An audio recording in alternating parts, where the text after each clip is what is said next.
लोकसभा चुनाव के लिए क्या क्या पापड़ बेलने पड़ेंगे। एक तरफ नरेंद्र मोदी 400 पार पता नहीं क्या क्या बातें कह रहे हैं, और दूसरी तरफ एक छोटी सी पार्टी जो कि राज्य भी नहीं है, एक आम आदमी पार्टी जो कि दिल्ली के अंदर केंद्र शासित प्रदेश से शुरू हुई थी, और देखिए उसके पूरे शीर्ष नेतृत्व को जेल में है इस वक्त में, और उसके बावजूद जो है किस तरह से लगातार ईडी सीबीआई के जरिए अलग अलग नेताओं पर छापा पड़ रहा है। और अब ईडी के छापे के बाद में पहला विकेट निकाल लिया गया है, पहला विकेट मिल गया है।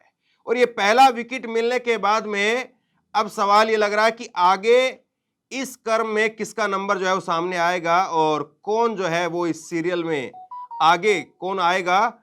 चुनाव से पहले इस तरह का खुला खेल, चुनाव से पहले इस तरह का खुला खेल क्या जनता वाकई करेगी, बर्दाश्त या कर देगी इस बार बाहर। जिस तरीके से राजकुमार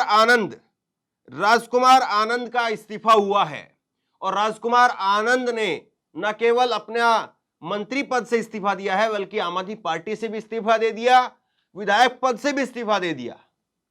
ऐसा राजनीति में होता नहीं है। अगर किसी की कोई नाराजगी होती है तो ठीक है, वो ज्यादा से ज्यादा मंत्री पद से इस्तीफा दे देते हैं, लेकिन विधायक पद से इस्तीफा कोई नहीं देता है। यहां पर उन्होंने मंत्री पद से भी, विधायक पद से भी और आम आदमी पार्टी से भी सबसे इस्तीफा दे दिया है। ऐसा क्या हुआ है? क्या इसके तार 5 महीने पहले जो रेड पड़ी थी 2 नवंबर 2023 को, उसी से जुड़े हुए हैं? 23 घंटे का ईडी का छापा पड़ा था 2 नवंबर 2023 को, 5 महीने पहले। और देखिए सुई कैसे घूम करके आ गई है। उस वक्त में इनकी बाइट भी है, इनकी वीडियो भी है। ये कह रहे थे कि कहीं से कोई खतरा नहीं है, आम आदमी पार्टी के शेर हैं, और इस तरह की जो भी बातें होती सारी इन्होंने कही थी। और गजब ये देखिए कि आज ही 2 घंटे पहले, अपना इस्तीफा देने से महज 2 घंटे पहले इन्होंने ट्वीट किया, और संजय सिंह की वीडियो को जो है वो ये अपने हैंडल से ट्वीट कर रहे थे। मतलब गजब हो गया है साहब। अब इससे ज्यादा जो है खुला खेल क्या बचा है? 2 घंटे पहले अरविंद केजरीवाल से मुलाकात नहीं करने दे रहे थे। इसको लेकर के मैंने कुछ देर पहले संजय सिंह की एक प्रेस कॉन्फ्रेंस आपको दिखाई थी, और उस प्रेस कॉन्फ्रेंस को 2 घंटे पहले ये ट्वीट करते हैं। 2 घंटे पहले ट्वीट करके जो है उसके ऊपर कहते हैं कि मोदी, वे ट्वीट में पढ़ देता हूं आपके सामने, कितनी हास्यास्पद बात है कि एक चुने हुए मुख्यमंत्री और एक सांसद को मुलाकात के लिए टोकन नंबर दिया जाता है, फिर मुलाकात को कैंसिल कर दिया जाता है। तिहाड़ जेल के अधिकारी मोदी सरकार के दबाव में काम कर रहे हैं। यह संजय सिंह ने दरअसल कहा था कि मैंने और भगवंत मान ने अरविंद केजरीवाल से मुलाकात का समय मांगा था, हमें टोकन दिया गया, बाद में कैंसिल कर दिया गया। इस बात को लेकर के उन्होंने प्रेस कॉन्फ्रेंस की, मोदी सरकार पर हमला बोला। और यही व्यक्ति राजकुमार आनंद जो है वो इसी बात को कहते हैं, और इसी बात को कह करके महज 2 घंटे पहले मोदी सरकार पर हमला कर रहे थे। और 2 घंटे बाद में देखिए साहब, 2 घंटे बाद में पूरा एकदम से माहौल बदल गया, और ये कह रहे हैं कि आम आदमी पार्टी तो अब भ्रष्टाचारियों का अड्डा हो गई है, अरविंद केजरीवाल जो कह रहे थे वो कर नहीं पा रहे हैं, तमाम जो बातें होती है ना वो सारी बातें कह दी। गजब ये है कि कोई इस बात को क्या समझ पा रहा है, देख पा रहा है कि जिस तरीके से यहां से छापा पड़ा और वहां से इस्तीफा निकला, यहां से छापा पड़ा और यहां पर फाइल बंद हो गई, क्या इस क्रोनोलॉजी से देश चल रहा है? और क्या यह क्रोनोलॉजी देश के लिए सही है? क्या संस्थाओं का इस तरह से पंगु बना दिया जाना, क्या वो सही है? क्या संस्थाओं का इस तरह के खुला खेल वो सही है? और आम आदमी पार्टी तो ये कह रही है कि अगले 24 घंटे में, 48 घंटे में ये बीजेपी के अंदर शामिल हो सकते हैं। इस बात को लेकर के संजय सिंह ने प्रेस कॉन्फ्रेंस की है। गजब ये है साहब, इस दौर में कुछ भी हो जाने की गारंटी है। एक होता है कि कुछ नहीं होगा, इस बात की गारंटी है क्या? लोग ये सवाल पूछते थे पहले, कोई सामान खरीदते थे तो पूछते थे कि भाई इसमें कोई दिक्कत तो नहीं होगी ना, इस बात की गारंटी है कि नहीं है? लेकिन आज इस बात की गारंटी है कि कुछ भी हो सकता है। पहले गारंटी जो है वो किसी और चीज की मांगी जाती थी। पूछते थे लोग कि टिकाऊ माल है कि नहीं है, ये टिकेगा ना माल। लेकिन आज उस बात की गारंटी नहीं, आज गारंटी इस बात की है कि ईडी, सीबीआई, आईटी इसका छापा पड़ेगा तो माल बिकाऊ हो सकता है। इस बात की गारंटी अब सामने आ रही है और बहुत लंबी चौड़ी फहरिस्त है कि किस किस पर ईडी का छापा पड़ा और कौन कौन जो है पाला बदल करके उधर चला गया। और अब जो है ये साहब प्रेस कॉन्फ्रेंस कर रहे हैं, जिनको जो है वो छापा पड़ा था 5 महीने पहले और उन्होंने 5 घंटे नहीं लगाए अब आम आदमी पार्टी को छोड़ करके उधर जाने में। अब वो प्रेस कॉन्फ्रेंस कर रहे हैं और प्रेस कॉन्फ्रेंस भी कर रहे हैं तो बहुत जो है वो कोई बड़ा मैदान नहीं है जहां पर प्रेस कॉन्फ्रेंस की है। एक कमरे के अंदर उन्होंने प्रेस कॉन्फ्रेंस कर दी और बहुत ज्यादा जो है वो ऐसा भी नहीं कि बहुत लोग आए, बहुत पत्रकार आए उस प्रेस कॉन्फ्रेंस के अंदर, 4-5 माइक रखे हुए हैं बस। तो आप ये बताइए कौन है इस पूरे इस्तीफे के पीछे। और इसको लेकर के संजय सिंह ने प्रेस कॉन्फ्रेंस की है और बहुत विस्तार से इस पर जो है वो संजय सिंह बोले हैं। आइए सुनते हैं। मुझे लगता है आज के बाद एक सवाल बंद हो जाएगा कि आप लोगों को यह शंका क्यों होती है कि ईडी के छापे के बाद आपकी पार्टी टूट सकती है, आपके विधायक टूट सकते हैं। यह शंका क्यों होती है आपके मन में? यही सवाल हमसे बार बार पूछा जाता था और पहले दिन से भी हमने कहा, एक ही बात कहा कि अरविंद केजरीवाल की गिरफ्तारी के पीछे आम आदमी पार्टी को तोड़ने की मंशा है। अरविंद केजरीवाल जी की गिरफ्तारी के पीछे आम आदमी पार्टी को खत्म करने की मंशा है। ईडी की कार्रवाई के पीछे कोई जांच का उद्देश्य नहीं है, भ्रष्टाचार को उजागर करने का उद्देश्य नहीं है। ईडी की कार्रवाई के पीछे, ईडी के छापे के पीछे, ईडी की जांच के पीछे सिर्फ और सिर्फ आम आदमी पार्टी को तोड़ने का मकसद है। और इसलिए मैं दोहरा रहा हूं इस बात को कि भारतीय जनता पार्टी इस देश की वो आपराधिक पार्टी है जो देश भर में इस प्रकार का गुंडागर्दी का आचरण कर रही है। ईडी, सीबीआई का इस्तेमाल करो, विधायकों, मंत्रियों को तोड़ो और अपनी पार्टी में शामिल करो। यही काम इन्होंने महाराष्ट्र में किया, अरुणाचल में किया, उत्तराखंड में किया, कर्नाटक में किया, मध्य प्रदेश में किया। लेकिन याद रखना, आज इस वक्त में आम आदमी पार्टी की भी परीक्षा है, एक एक मंत्री और विधायक की भी परीक्षा है कि हम किस रूप में अपने आप को चाहते हैं कि हमें याद किया जाए, बहादुर के रूप में या कायर के रूप में। यह इतिहास दर्ज करेगा कि आप कैसे ऐसी भ्रष्ट पार्टी, ऐसी बेईमान पार्टी, ऐसी गुंडागर्दी मचाने वाली पार्टी जो देश भर में पार्टियों को तोड़ रही है, उस भारतीय जनता पार्टी का मुकाबला ऐसे दौर में आप कैसे करते हैं, यह भी तय होगा। और मैं आपको दिखाना चाहता हूं, यही है राजकुमार आनंद, जिनके यहां 23 घंटे तक ईडी का छापा पड़ा था। 23 घंटे तक ईडी का छापा पड़ा था। पूरी की पूरी भारतीय जनता पार्टी ऊपर से लेकर नीचे तक चिल्ला चिल्ला कर कह रही थी राजकुमार आनंद भ्रष्ट है, राजकुमार आनंद भ्रष्ट है। पूरी की पूरी बीजेपी कह रही थी, सारा केंद्रीय नेतृत्व, इनके बड़े बड़े नेता, नड्डा जी हो, अनुराग ठाकुर हो, पीयूष गोयल हो, सब ने बयान दिया राजकुमार आनंद भ्रष्ट है। बस देखना आपको यह है बीजेपी का चाल चरित्र और चेहरा आज से लेकर कल तक, या हो सकता है जल्दी ही आपको दिखाई पड़ जाए, वो व्यक्ति जिसके लिए खुद भाजपाई, नड्डा से लेकर अमित शाह से लेकर मोदी तक सारे लोग कह रहे थे कि यह भ्रष्ट है, भ्रष्ट है, कल उसको माला पहनाते हुए शामिल करते हैं कि नहीं, ये पूरी दुनिया देख लेगी, पूरा देश देख लेगा। फिर उसके बाद पार्टी विद द डिफरेंस वाली बात मत कहना, फिर उसके बाद चाल चरित्र चेहरे वाली बात मत कहना। फिर तो भाजपाइयों कालिक लगा के अपने चेहरे पे घूमना। तुम्हारा कोई चरित्र नहीं है, कोई चरित्र नहीं है, तुम्हारा एक ही चरित्र है, पार्टियों को तोड़ो, सरकारों को गिराओ, लोकतंत्र को खत्म करो, संविधान को खत्म करो। लेकिन तुमसे आम आदमी पार्टी के जो निष्ठावान कार्यकर्ता हैं, जो हमारे विधायक और मंत्री हैं, ठीक है, कुछ लोग इस लड़ाई में पीछे हटेंगे, हम जानते हैं कुछ लोग इस लड़ाई में पीछे हटेंगे, कुछ लोग टूटेंगे, किसी का मनोबल कमजोर होगा, लेकिन लंबी तादाद, बड़ी तादाद उन लोगों की है जो इन परिस्थितियों का मुकाबला करेंगे। साथ ही मनीष सिसोदिया जी हों, सत्येंद्र जैन जी हों, अरविंद केजरीवाल जी की गिरफ्तारी के बाद भी पूरी की पूरी पार्टी एकजुट है, लामबंद है। किसी को आप बताइए, हमसे सवाल पूछते थे टीवी चैनल वाले, कहां से आपके विधायकों से संपर्क कर लिया गया, किसको तोड़ने की कोशिश की गई, कैसे आप हवा हवाई बातें करते हैं?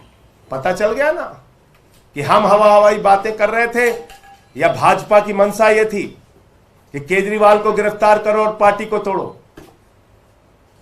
हम तब भी सच थे, आज भी सच है और आगे भी सच रहेंगे और उसी सच्चाई के साथ करेंगे। आतिशी जी ने जब आरोप लगाया, जब सौरभ भारद्वाज जी ने आरोप लगाया, जब यहां बार बार इन लोगों ने कहा, हमारे माननीय मंत्रियों ने, कि ये सब खेल चल रहा है बीजेपी वालों का, एक मीडिया वाला यकीन नहीं कर रहा था। सब हमसे उल्टा सवाल पूछ रहे थे। कल जब तस्वीर देखिएगा तो मैं मीडिया के मित्रों से कहना चाहता हूं, इतना साहस जरूर दिखाइएगा कि नड्डा से पूछिएगा कि जिस व्यक्ति से आप कह रहे थे 23 घंटे की ईडी की छापेमारी के बाद कि यह भ्रष्ट है, उसको आज आप कैसे भारतीय जनता पार्टी का पटका पहना रहे हैं? यह सवाल तो बनता है मीडिया के मित्रों। और देखूंगा कल अगर ये बीजेपी में राजकुमार आनंद जी शामिल हो रहे होंगे तो आपकी ओर से ये सवाल पूछने का साहस कौन सा चैनल और कौन सा मीडिया करता है, ये जरूर हम लोग भी देखेंगे, क्योंकि सवाल तो हमसे बार बार पूछे गए। अब ये थोड़ा सा इनका देखिए, जिस दिन छापा पड़ा था, यही चलाओ, ये बीजेपी का बयान आया था उस दिन। आम आदमी पार्टी और केजरीवाल जी को समझना चाहिए कि आज धरने और ड्रामे का समय नहीं है, आज अपने दायित्व को निभाने का समय है, जांच में हिस्सा बनने का समय है, विक्टिमहुड कार्ड नहीं, भ्रष्टाचार का रिपोर्ट कार्ड देने का समय है। बस रोक दो। और जो पार्टी ये भ्रष्टाचार का रिपोर्ट कार्ड मांग रहे थे जिस दिन ईडी का छापा पड़ा था राजकुमार आनंद पे। तो और बाकी, क्योंकि सरकार के वरिष्ठ मंत्री हैं सौरभ भारद्वाज जी, इनको बीच बीच में, जब मैं उस वक्त जेल में होता था तो जेल में टीवी जो चलती थी, समाचार देखता था, बहुत सारी सच्चाई का खुलासा पहले भी ये कर चुके हैं। मैं चाहूंगा आपके सामने विस्तार से अपनी बात रखेंगे। संजय जी ने जैसा कहा, आज पार्टी के लिए वो क्षण है जिसमें कहा जाता है कि हमने कहा था, हमने बताया था, बार बार बताया था, अरविंद केजरीवाल जी को गिरफ्तार करने के पीछे पार्टी को तोड़ना और दिल्ली और पंजाब की सरकारों को गिराना, ये मंशा है। और ये बार बार अरविंद केजरीवाल जी कह रहे थे। बहुत सारे साथियों को लगेगा कि हमें राजकुमार भाई से आज बहुत नफरत है, हम उनको धोखेबाज कहेंगे, हम उनको बेईमान कहेंगे, हम उनको ऐसा कुछ नहीं कहेंगे। मैं मानता हूं एक परिवार चलाने वाला आदमी, बच्चे हैं, परिवार है, इज्जत है, रिश्तेदार हैं, ऐसे में ईडी पकड़ के ले जाएगी, तिहाड़ में सालों सड़ाया जाएगा, ये सुन के वो डर गए। हर आदमी संजय सिंह नहीं है, मुझे लगता है कि वो डर गए। कई बार पार्टी कोलीग्स से ये बात कह रहे थे कि जैसे ही थोड़ा एक्टिव होता हूं फोन आ जाता है। इस तरीके से एक दलित समाज से आने वाले एक चुने हुए विधायक, एक दिल्ली के मंत्री को डराया जा रहा है। आप सोचिए आम लोगों की क्या हालत होगी इस देश के अंदर जब ये चुनाव जीत जाएंगे अगर, तो ये क्या करेंगे इस देश का हाल। थोड़ी राजनीतिक बात भी करूंगा। पटेल नगर एक रिजर्व्ड कॉन्स्टिट्यूएंसी है।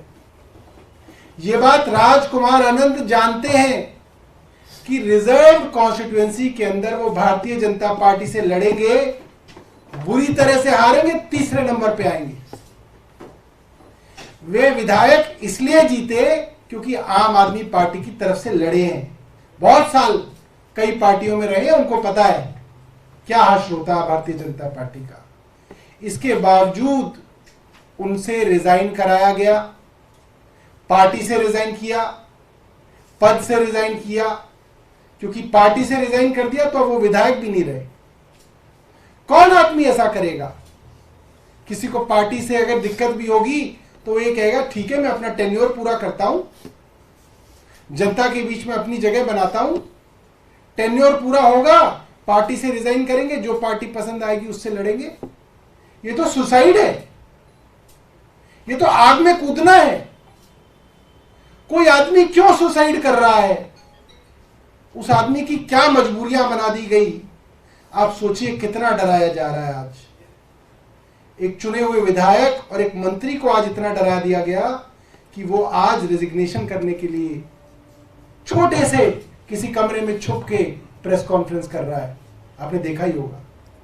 मुझे लगता है कि शर्म आनी चाहिए आज भारतीय जनता पार्टी को कि आज उसने इस देश के प्रजातंत्र की वो हालत कर दी है जिस देश का संविधान बाबा साहब अंबेडकर ने लिखा कि इस देश में लोग आजादी से जिएंगे, आजादी से सवाल पूछेंगे, सरकार से सवाल पूछेंगे। उस देश की हालत आज ये कर दी है कि चुने हुए मंत्री जो है इस तरह से रिजाइन कर रहे हैं।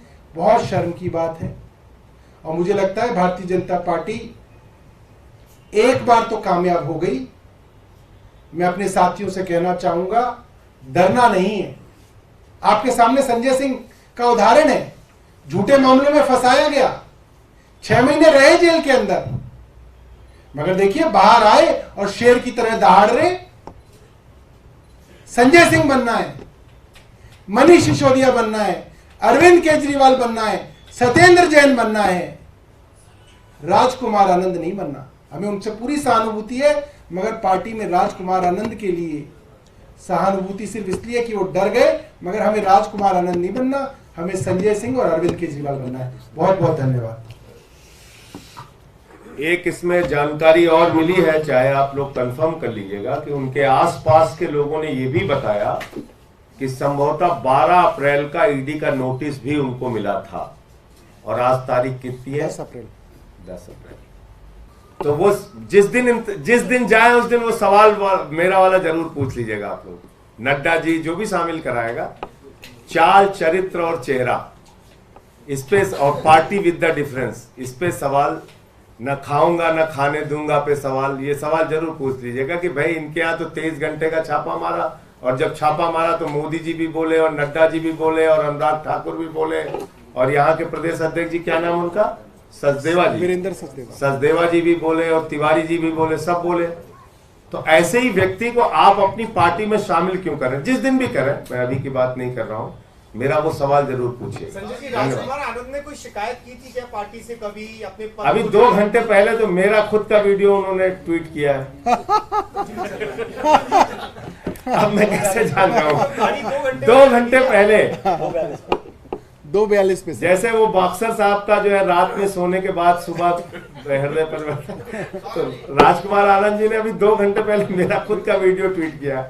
इसलिए जो सौरभ ने कहा कि सहानुभूति हो सकती है, परिवार है उनका, हो सकता है दबाव न झेल पाए हो, लेकिन ऐसे ही वक्त में बहादुरों की परीक्षा होती है।